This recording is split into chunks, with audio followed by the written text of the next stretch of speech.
After telling his supporters for more than a year, especially in recent weeks, that he is a maverick, Senator John McCain proved it today in front of his own supporters. And they booed him for it. Our number 4 story tonight, where does John McCain go now? And as I think I may have mentioned, he's now so mavericky, he's mavericking away from his own supporters and getting booed for his troubles. As we just reported, after whipping up supporters with Obama's, quote, terrorist associations, McCain is now face-to-face with results and is having to talk his own supporters down from the conclusions to which he has led them. I got to ask you a question. I do not I can't trust Obama. I have read about him, and he's an Arab. He is not. No? No, ma'am. He's a decent family man, citizen that I just happen to have disagreements with on fundamental issues, and that's what this campaign is all about. He's not. Thank you. Yes.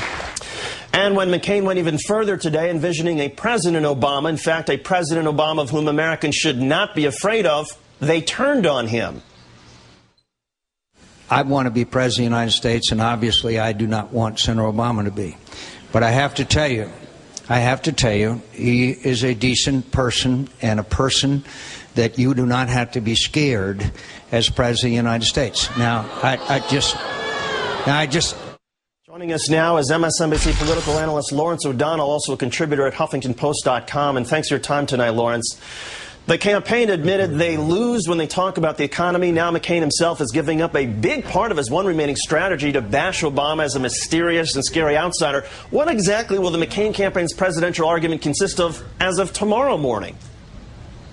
Well, David, let's stipulate at the outset of the segment, this is the most difficult job I've been given on this show, predicting what the McCain campaign will do next. Look, he has an outstanding promise to a previous rally audience that he will bring up Bill Ayers and Jeremiah Wright and character issues at the next debate next week. That's an outstanding promise that he made on videotape a couple of days ago. Now he finds himself in this position, having, it seems, created this monster that he can no longer control.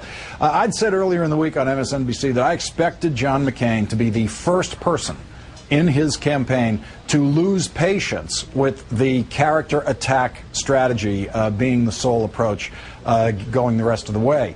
You can see him doing that as he's standing there. He did not expect to be ending his campaign in front of audiences where he had to explain, as we just saw him do, that his opponent, the Democratic nominee, is actually a citizen of the United States and not an Arab.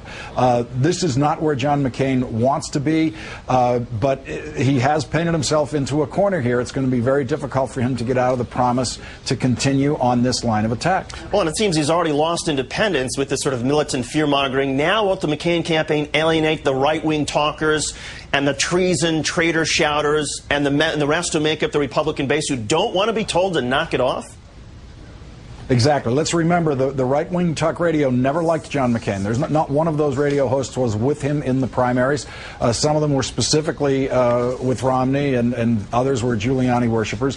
But, you know, the kind of leader of the Bill Ayers campaign, the strategy, Sean Hannity, is not going to be happy if John McCain closes down this avenue for this campaign. This is what they believe fervently is the way to win. And so McCain, who's worked hard to get the right-wing talk show world on his side and has gotten them on his side, now does risk their wrath in the final weeks of this campaign. It's a terrible place to be.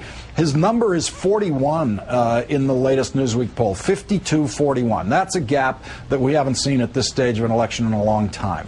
41 is about as low as you can go in that poll, David, if you have the word Republican beside your name, or the word Democrat, by the way. It's hard to poll below that number.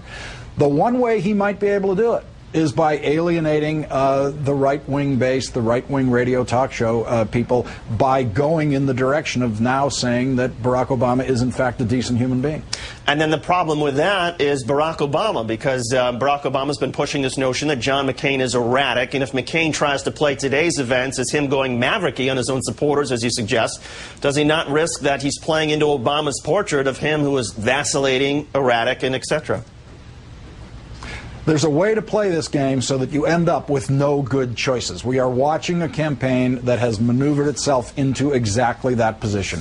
There is no good choice here. It's McCain going back on his previous promise to continue this attack, or it's McCain continuing an attack, which so far in polling indicates is a very bad idea.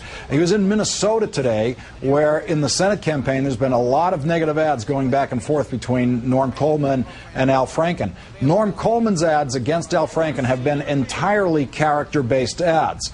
Norm Coleman has said today, I'm going to stop doing that. Norm Coleman has decided he's in a state where that is going to lose the campaign for him if he keeps that up. That's the state where John McCain had this turn occur today. He may be getting messages from other Senate campaigns saying, this isn't working for us, we've got to go in another direction. But for McCain, there's no good choice. Lawrence O'Donnell of HuffingtonPost.com.